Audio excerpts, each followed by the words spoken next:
Good morning, students. I am Dr. Mamta, your biology mentor. Welcome to Word Student Scope. Students, today I am going to discuss with you another part of chapter Reproduction in Organisms. This is the first chapter of class 12th biology. Let us start. I was discussing with you in the previous part about the asexual reproduction. हम asexual reproduction की बात कर रहे थे, तो I needless to say कि अब आपको पता है कि asexual reproduction क्या होती है. See, a single individual is capable of producing offspring. तो मैंने उस दिन बताया था कि asexual reproduction is uniparental, single individual is involved, no fusion of gametes, no variations. तो इस तरह की हमने उस दिन कुछ बातें की थी. Offsprings that are produced, second important क्या चीज़ है कि the offsprings that are produced by asexual reproduction are not only identical to their parents but also to each other. तो मैं ये कहना चाहती हूँ कि जो भी asexual reproduction का प्रोडक्ट है, they are not identical only to parents. Parents के साथ तो आइडेंटिकल होते हैं, but they are also identical to one another. अगर आपको याद हो तो मैंने आपसे क्लोन की बात की थी, क्लोन मैंने आपसे डिस्कस किए थे. तो आज हम थोड़ा सा देखेंगे इसके बारे में. आज हमने ये एक्सप्लेन करनी है one by one. Are these offsprings likely to be genetically identical और डिफरेंट? मेरा एक क्वेश्चन है आपसे. एसेक्सुअल रिप्रोडक्शन हमने डिस्कस की, क्या होता है? यूनिपेरेंटल होती है. And on the product of the asexual reproduction और the offsprings which are produced as a result of asexual reproduction, क्या ये आइडेंटिकल, जेनेटिकली आइडेंटिकल और मॉर्फोलॉजिकली आइडेंटिकल होते हैं? This is my question to you कि are these offsprings likely to be genetically identical or different?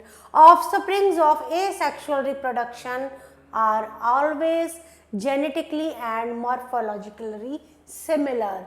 Genetically and morphologically similar. So these genetic morphologically similar individuals or the organisms are called clones, right? तो ये question है NCERT में. The term clone is used to describe such morphologically and genetically similar individuals. तो clone क्या है? Definition can be asked. Definition पूछी जा सकती है क्लोन की. क्रैमिंग वाली कोई बात नहीं है यहाँ पर. अंडरस्टैंड करना है कंसेप्ट को कि जो क्लोन्स होंगे they will be morphologically as well as genetically similar. So let us move to next slide.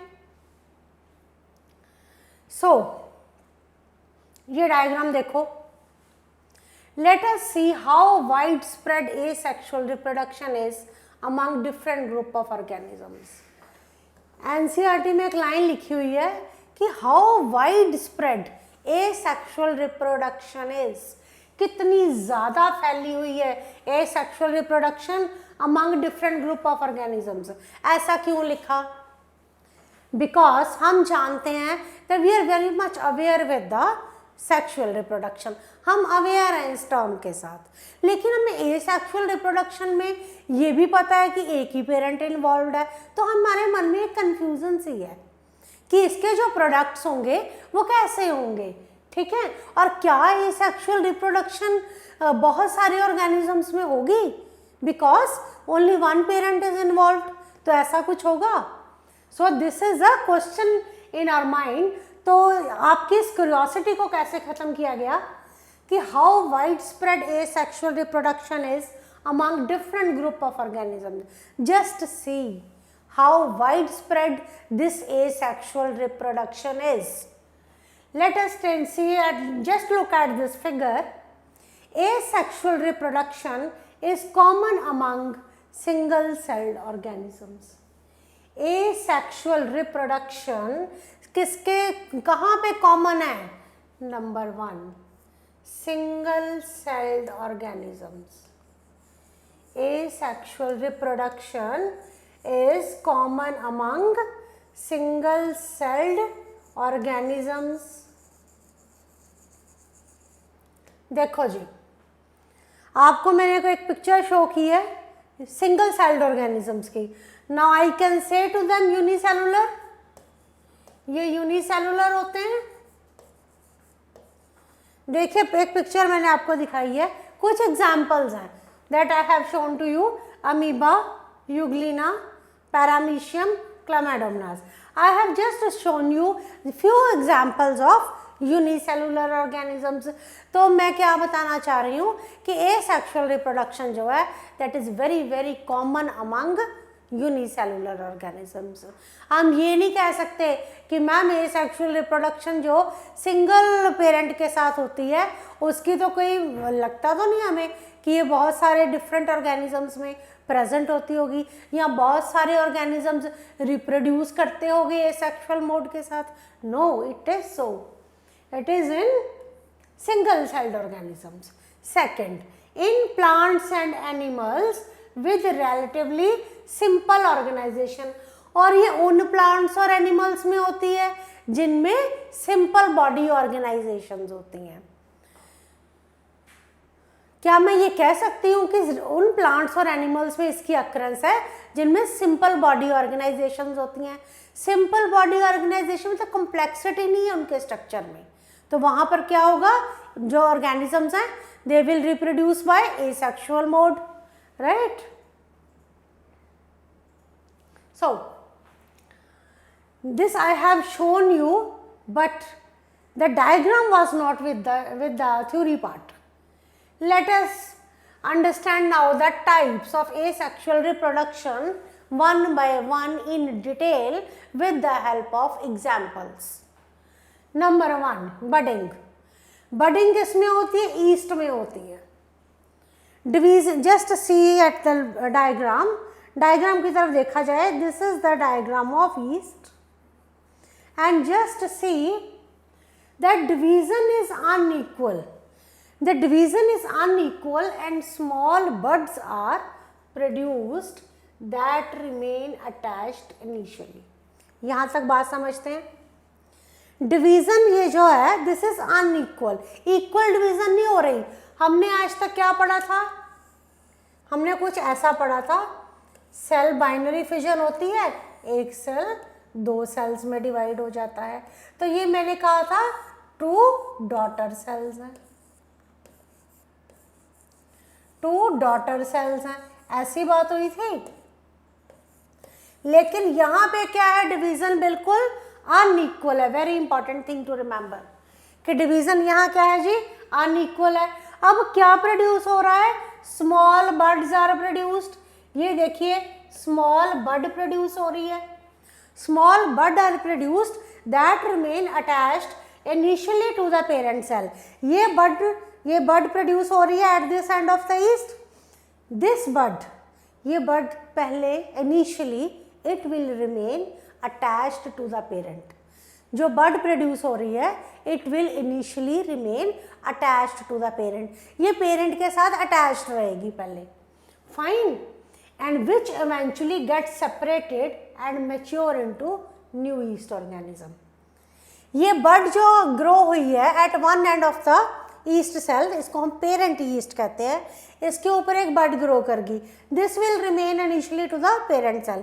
पहले ये parent cell के साथ अटैच रहेगी, फिर ये वहाँ से न्यूट्रिशन लेगी, ये ग्रो करेगी, ये मैच्योर हो जाएगी और अल्टीमेटली किस में चेंज हो जाएगी?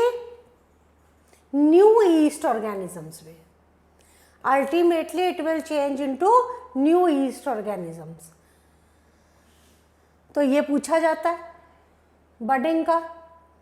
बडिंग में ये सारा का सारा पूछा जाता है.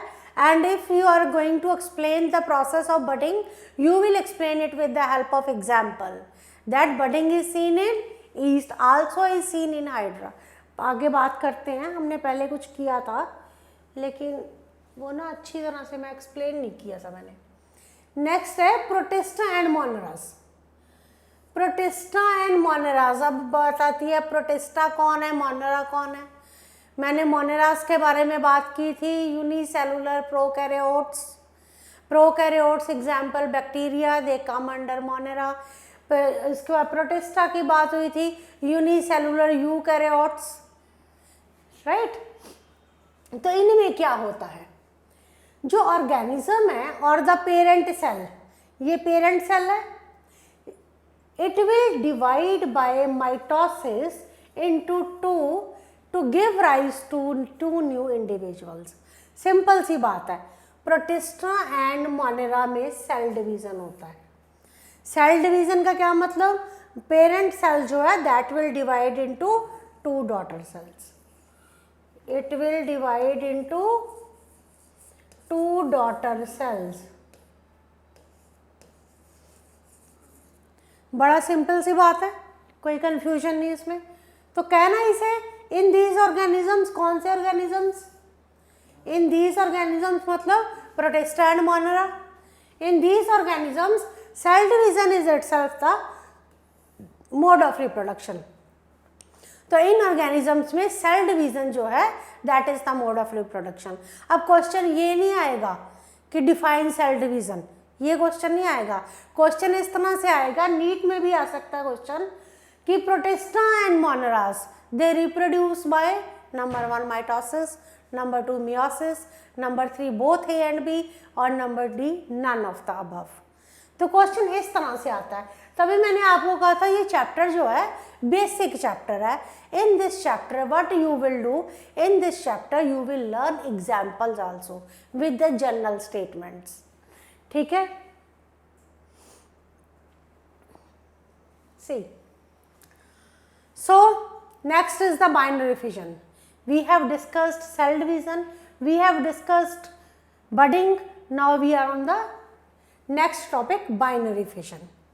Many single celled organisms reproduce by binary fission। फिर वही बात आ गई, सिंगल सेल्ड ऑर्गेनिजम्स कौन से होते हैं ये पता होना चाहिए। अगर ये पता है तो फिर मुझे कहने की ज़रूरत नहीं कि ये बाइनरी फिशन के साथ डिवाइड करते हैं, जिसमें कि एक सेल जो है यूनिसेलुलर है, सेल ही एक है, वो डिवाइड हो जाता है टू हाफ्स में and each rapidly grows into an adult.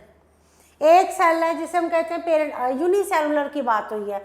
Unicellular कौन हुए, अमीबा, ठीक है जी, ये है पेरेंट अमीबा। पेरेंट अमीबा जो है ये क्या कर गया, डिवाइड कर गया दो में। अब इसमें मैंने पहले भी डिस्कस किया था कि जब भी सेल डिवीजन होती है पहले कैरियोकाइनेसिस होता है, फिर साइटोकाइनेसिस होता है, फिर साइटोकाइनेसिस होता है। तो बाइनरी फिशन इन अमीबा, ये डायग्राम के साथ ही एक्सप्लेन होगा। अमीबा पैरामीशियम का एग्जांपल दे सकते हैं आप, इनमें बाइनरी फिशन होती है। एक चीज़ जो नोट करने वाली है ना, वो ये अमीबा कहीं से भी जो है ना डिवाइड कर लेता है। अब किस तरह की बात है ये देखते हैं।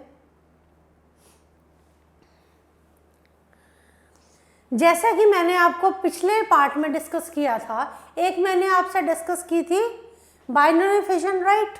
उसमें मैंने आपको दिखाया था कि how amoeba is doing reproduction by the method of binary fission. एक मैंने आपको दिखाया था पैरामीशियम में, यूग्लिना में, how amoeba is dividing longitudinally as well as transversely. Transverse binary fission in paramecium, longitudinal binary fission in euglena. आप वो वाला पार्ट को ओपन करना, आपको उसमें सारा मिल जाएगा। I want to discuss today special reproductive structures. Special reproductive structures. देखिए अब हम थोड़ा आगे बढ़ चुके हैं, यूनिसेलुलर से थोड़ा सा आगे बढ़ गए हैं।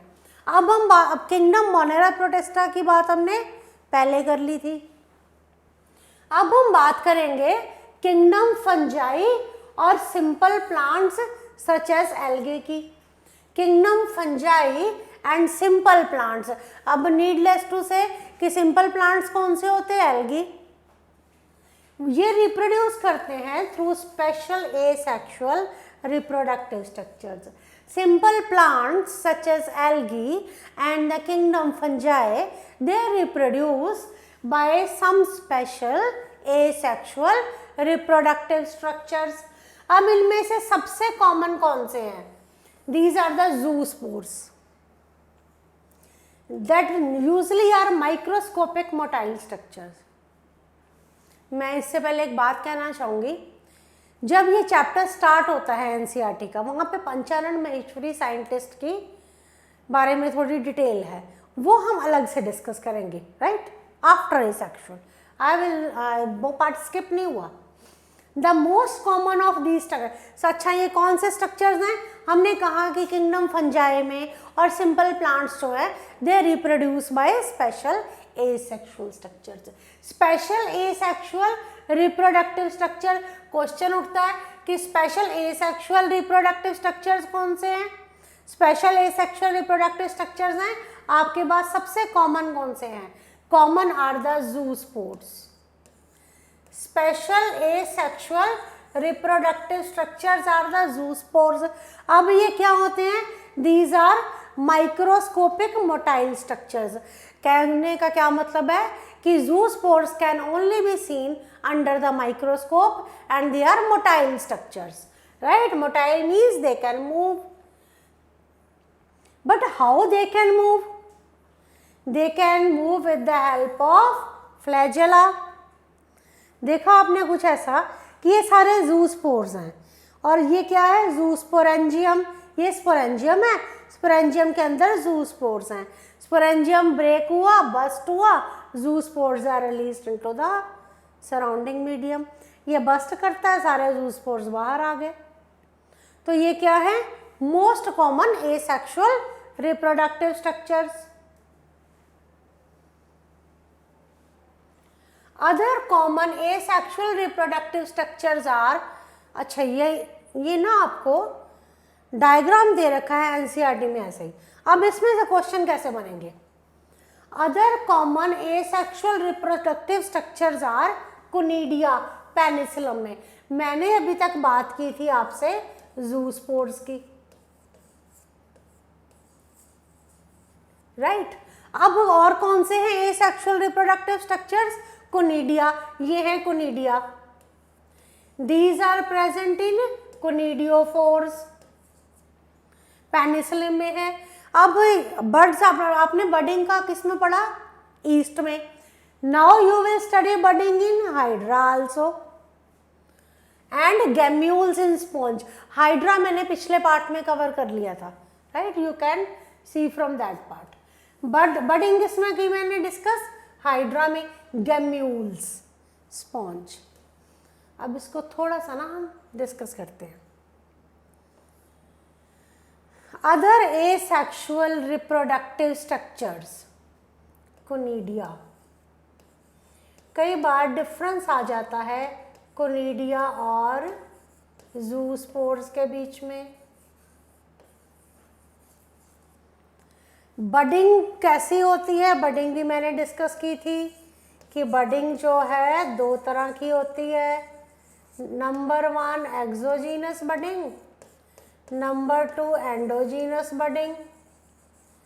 ये डिस्कस हुआ था उस समय, एंडोजीनस बडिंग. तो जो एक्सोजीनस बडिंग है, I told you on that day also कि exogenous budding is seen in the case of hydra. Hydra के केस में एक्सोजीनस बडिंग देखी गई है. एक्सोजीनस मतलब outside the body. A small mass cell mass is produced outside the parent body. अब outside ना होकर ये इंटरनल स्ट्रक्चर्स बन जाएं इन टुवर्ड्स द बॉडी और इनसाइड द बॉडी, तो that is known as gemmules. इस पे क्वेश्चन जरूर आता है एनसीईआरटी में, आपके नीट में. ये इसमें से सच है स्पॉन्ज. तो जो नीट में इनमें से क्वेश्चंस बहुत आते हैं. क्वेश्चन चाहे एक या दो से ज़्यादा ना आए, लेकिन इन एग्जाम्पल्स से आएंगे. आए तो डेफिनेशन कोई नहीं पूछेगा. Multiple fission in amoeba. इसमें मल्टीपल फिजन से तो हमें समझ आ चुकी है कि मैम अगर जब सेल का न्यूक्लियस जो है बहुत बार डिवाइड कर जाए, मल्टीपल टाइम्स डिवाइड कर जाए, तो मल्टीपल न्यूक्लियस बन जाते हैं, मल्टीपल फिजन हो जाती है। लेकिन इसमें क्या इंपॉर्टेंट है, इट इज़ ए यूनिसेल। इसमें आपको मैं बताती हूँ, ये जो आपका amoeba, multiple fission in amoeba, it is a unicellular organism. पता है हमें यूनिसेलुलर है amoeba. To survive and reproduce under the unfavourable conditions. जब अनफेवरेबल कंडीशंस होती हैं तो अमीबा विदड्रॉ इट्स स्यूडोपोडिया। ऐसा मैंने कुछ स्ट्रक्चर उस दिन बनाया था, ऐसा कुछ बना था। ये है अमीबा और ये है अमीबा के स्यूडोपोडिया। तो अमीबा क्या करता है, अपने स्यूडोपोडिया को विदड्रॉ कर लेता है। अमीबा, ये अमीबा इरेगुलर शेप्ड स्ट्रक्चर होता है, ये अपने स्यूडोपोडिया को विदड्रॉ कर लेता है। मतलब विदड्रॉ करके ये कैसा हो जाता है, इस तरह का दिखाई देता है। Amoeba has withdrawn its pseudopodia and it appears like this। ये ऐसा दिखाई दे रहा है। अब क्या हुआ, next is and it becomes almost round in shape. Round shape का बन गया। It secrete a rounded cell which is called a cyst। इस पे क्वेश्चन आता है, ये बहुत अच्छा मैकेनिज्म है। अमीबा ने क्या किया, राउंड शेप का बन गया। स्यूडोपोडिया उसको नहीं चाहिए थे, उसने विदड्रॉ कर दिए और राउंड शेप का बन गया। राउंड शेप का बनने के बाद उसने क्या की, अपने अराउंड क्या डेवलप कर ली, सिस्ट। 3 लेयर्स सिस्ट डेवलप कर लेता है। इस प्रोसेस को इंसिस्टेशन भी कहते हैं, इंसिस्टेशन। उसके बाद क्या हुआ, ये सिस्ट ब्रेक कर गई और डॉटर सेल्स जो थे they are released. Very simple process but very important कि आपको पता होना चाहिए कि सिस्टेशन कब होता है।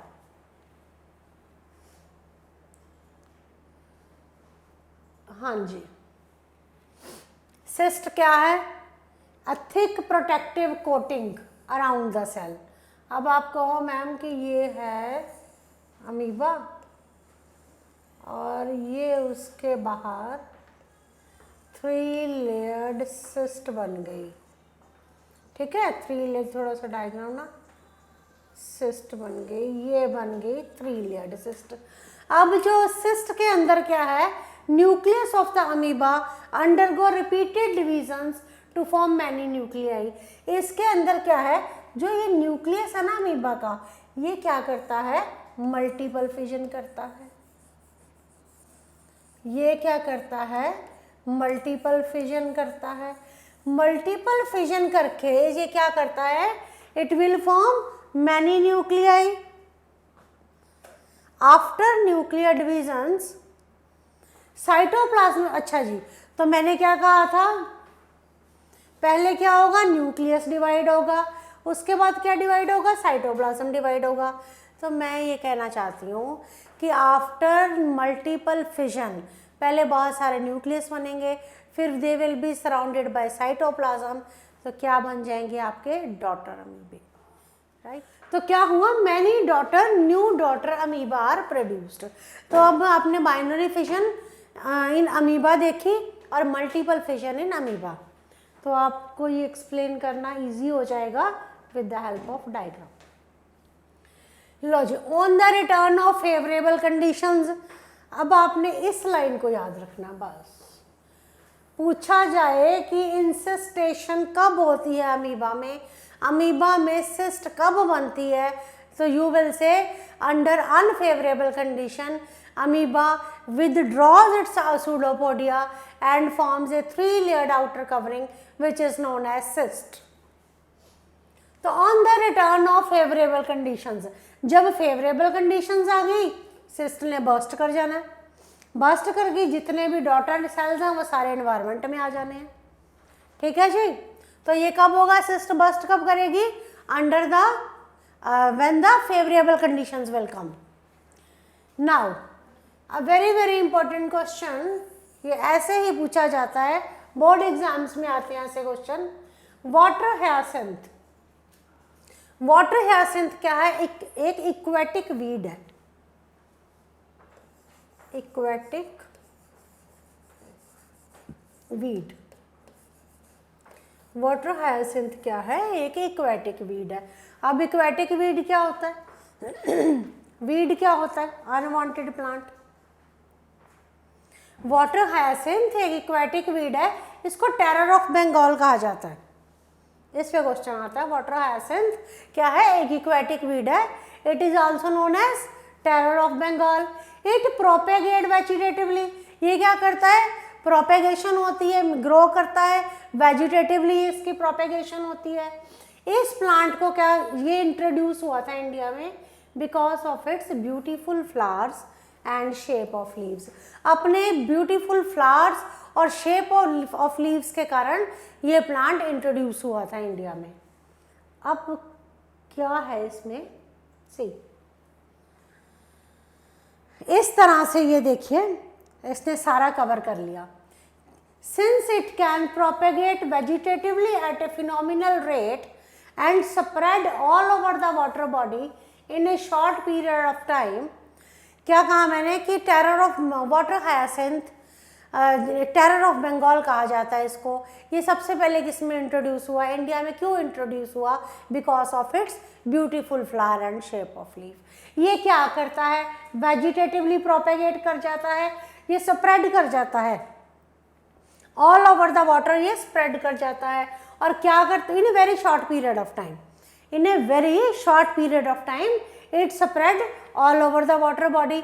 और फिर क्या करता है ये? It drain oxygen from the water body. ये ऑक्सीजन ड्रेन करता है वाटर बॉडी से, और जब ऑक्सीजन ही ड्रेन कर ली तो जो फिशेज हैं वाटर बॉडी में वो रेस्पायर कैसे करेंगी? So it will ultimately cause the death of fishes. ठीक है जी, it will ultimately cause the death of fishes. तो that phenomena is known as eutrophication. पूछा जाता है इसके बारे में बहुत कि what was the reason that terror of Bengal जो है आपका, how it causes the death of fishes. यहाँ पूछा जाता है डिफाइन यूट्रोफिकेशन। तो ये आपको पता होना चाहिए कि ये एकदम से प्रोपेगेट कर जाता है in a very short span of time. और ये क्या करता है? ऑक्सीजन ड्रेन कर लेता है। ऑक्सीजन ड्रेन कर लिया तो फिशेस की डेथ होगी। तो इसके कारण उस प्रोसेस को क्या नाम है? यूट्रोफिकेशन। फिर से ये डायग्राम्स आएंगे, ये क्वेश्चंस पूछे जाएंगे। इसके एग्जाम्पल्स बहुत अच्छी तरह समझ आनी चाहिए। Examples of vegetative reproduction, potato. ये पोटैटो देखा हुआ है हमने, बस ऐसा चीज़ की आइज से, पोटैटो के ऊपर आइज होती हैं, इन आइज से नया प्लांट बनेगा। शुगर केन के नोड से बनेगा। Banana, ginger, dahlia. These plants propagate through buds. ये बड्स के थ्रू प्रोपेगेशन होती है इनकी। इन बड्स को हम क्या कहते हैं? आइज। मैं क्या कहना चाह रही हूँ कि ये जो प्लांट्स मैंने डिस्कस किए, इनकी प्रोपेगेशन, इनकी प्रोडक्शन कैसे होती है? Bye means of buds. उन बड्स को क्या कहते हैं? Eyes. Now these are present on the nodes of modified stem. आपने स्टेम अगर ऐसा कुछ ऐसा होती है स्टेम, और उसके ऊपर इस तरह से कोई स्ट्रक्चर्स होते हैं, थिक थिक स्ट्रक्चर्स, कुछ इस तरह से अगर आपने देखा हो तो शुगर केन की बात करते हैं। शुगर केन पे ऐसे स्ट्रक्चर्स हैं, these are the nodes and these buds are present on the nodes of modified stem. तो जो buds हैं, आपने क्या करना है? प्लांट को ग्रो करना है from the buds which are called eyes, right? So now where they are present on the nodal area on the modified stem.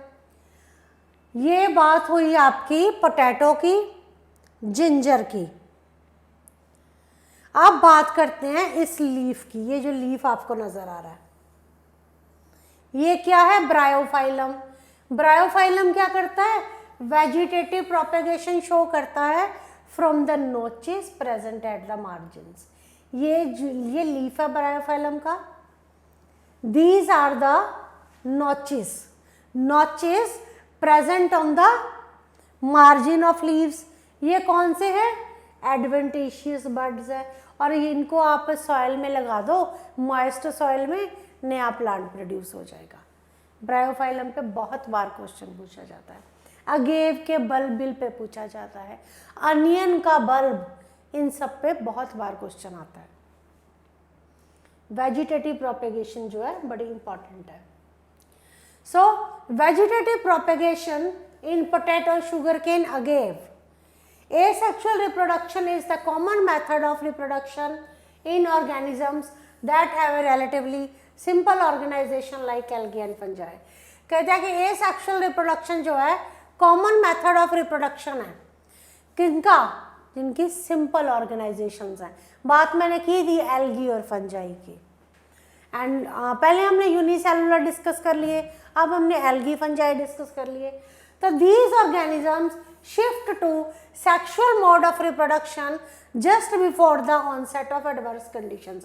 जब adverse conditions आती हैं तो उससे पहले ही ये sexual reproduction में shift कर जाते हैं, right?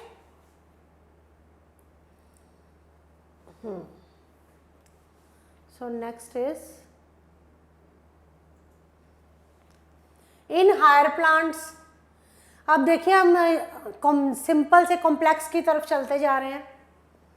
इन हायर प्लांट्स बोथ एसेक्सुअल को मैं वेजिटेटिव कह सकती हूँ, क्वेश्चन कई बार पूछा जाता है। Vegetative reproduction is a type of asexual reproduction.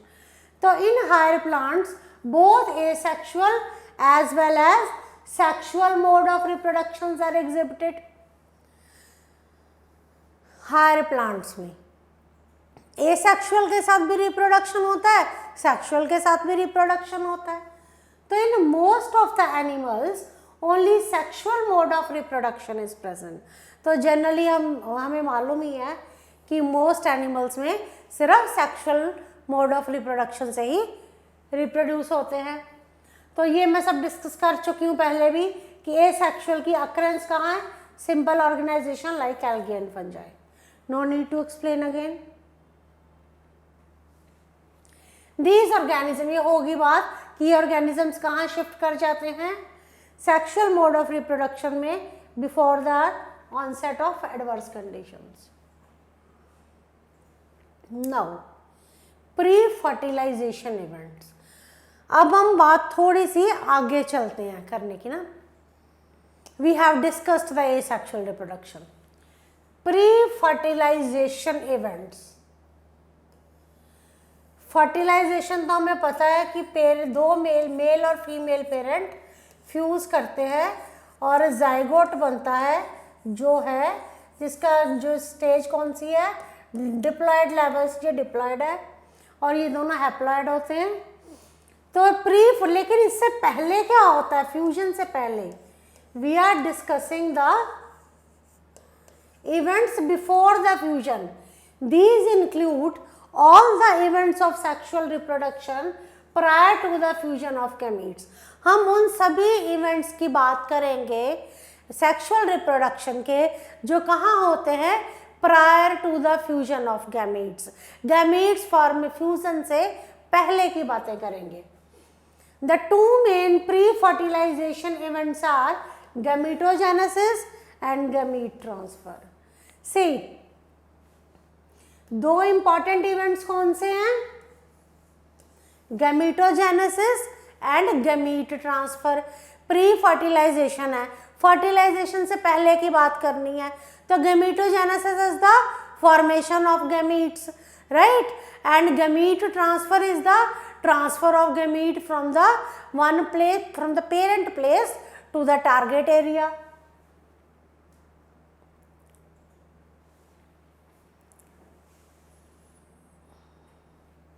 So in this I have discussed with you the asexual reproduction with the help of examples and diagrams. I hope कि आपको ये समझ आ रहा है chapter. Read NCERT 2-3 times in order to understand more and more examples with the help of diagrams. The more structures, the more definitions we will take in live classes. Thank you.